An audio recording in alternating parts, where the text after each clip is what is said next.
Hey everyone, just wanted to touch base and give you guys an update on my journey. And today is all about doing showings for buyers, so stay tuned.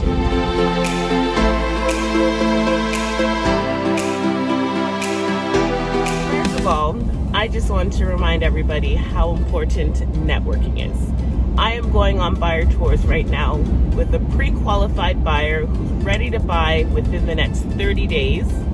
Why? Because of networking. As part of a Facebook real estate group, and they're looking to work with a Hamilton realtor for their client who is looking basically all of the GTA and Hamilton Guelph area. They're undecided. It's the first time home buyers, so they're not too picky on location, but they just want to have a nice modern home. Anyways, she made a post in the Facebook group. I responded, said, yep, no problem. I can definitely help you out. Let me know how you want to get connected and such. And since then, we've been working together probably for 3 weeks now. And we've been doing virtual tours. So her client is in Markham. She's in Toronto. And there's like houses are just going so quickly now within a matter of days. And sometimes by the time she sees a house that she likes, the offer presentation is like the next day or sometimes even the same day. So with me being local, I can quickly zip over and I do a virtual showing for her. So I do it on video and then she sees it just as if she was there in person, because these photos online do not tell you the whole story. So you definitely need to see the home in person or on video or something more virtual, more tangible, if that makes sense. And then of course for me working with her, I'll get a referral fee. So if we're doing those showings, she's doing the most of the bulk work. She's actually been working with the client for I think like 4 or 5 months now. So that was one networking that we did together. And then even since then, she now has a client who wants to buy a home in Brantford. So she called me at like 9 o'clock last night saying, hey Tori, I just want to know if you service Brantford. And I'm like, yeah, of course. And she said, okay, well she has a client, they're already pre-approved, and so she gave me that business. So networking is important and it will help to sustain your business. So keep in touch with the world or make yourself known to the world. But anyways, okay. I want to talk about booking showings. So nowadays, showings, you have to be a lot more on the ball. You have to act quicker and you have to be organized. So I'm not 100% sure how other people do their showings, but how I like to do it is I like to keep organized. So all the homes that they want to see. So today they sent me a list of 6 homes. One of them had just sold. So now we're left with 5 homes. So what I do is I go onto my matrix first.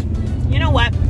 I'll put up a screenshot, because I've been getting comments that it's too much me talking and they want to see more visual presentation. So we'll give you some visuals. So what I do first is I log onto Matrix and I make sure that everything is still showing as active. I look for the little green A there to make sure it's active. Once I see it's active, I also go down to the realtor remarks, which is very important these days, to see when the offer presentation date is.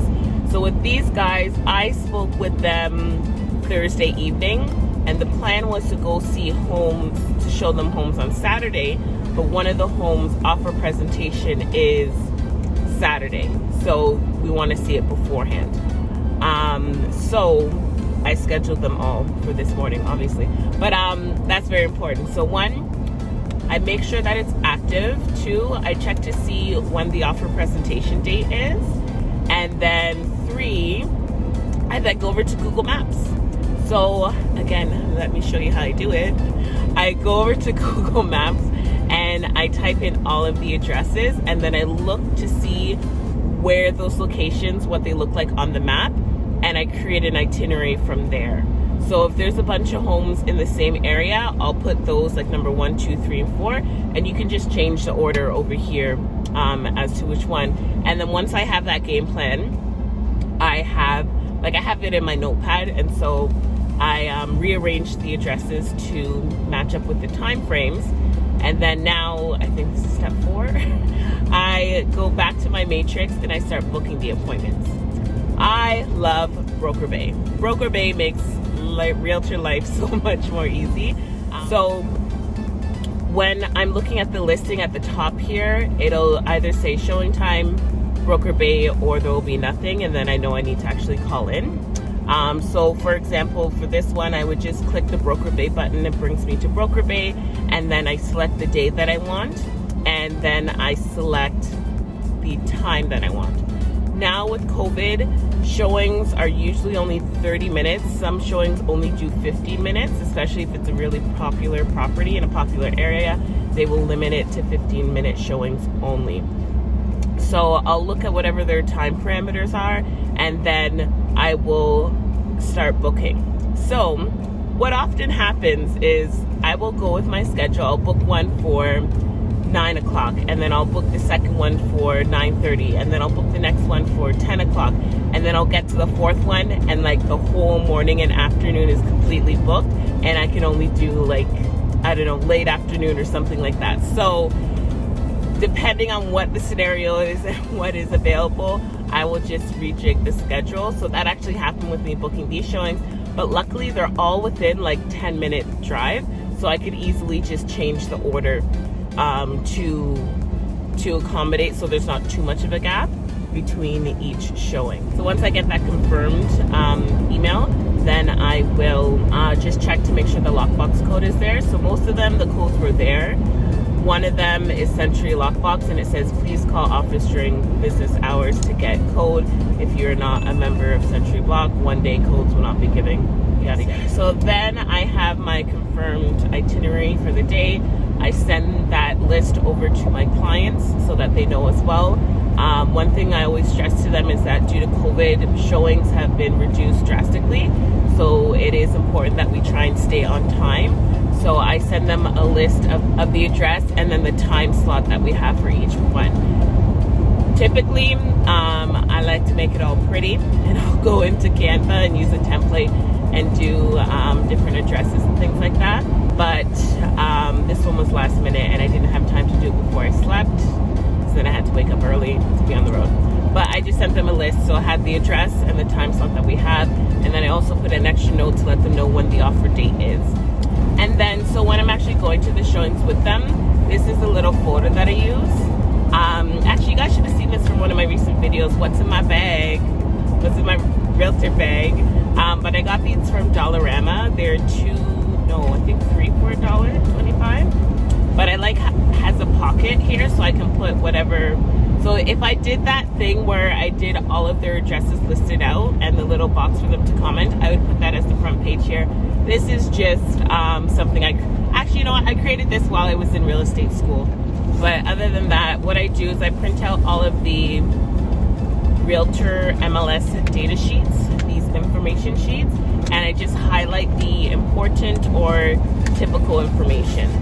So for example, if I had a client who they say it's very important for them to have a finished basement or a separate entrance, I highlight if that's there on the listing. I always highlight the price, the bedrooms, bathrooms, square footage, the possession date preference, and if there's any other little things. So sometimes I print that out.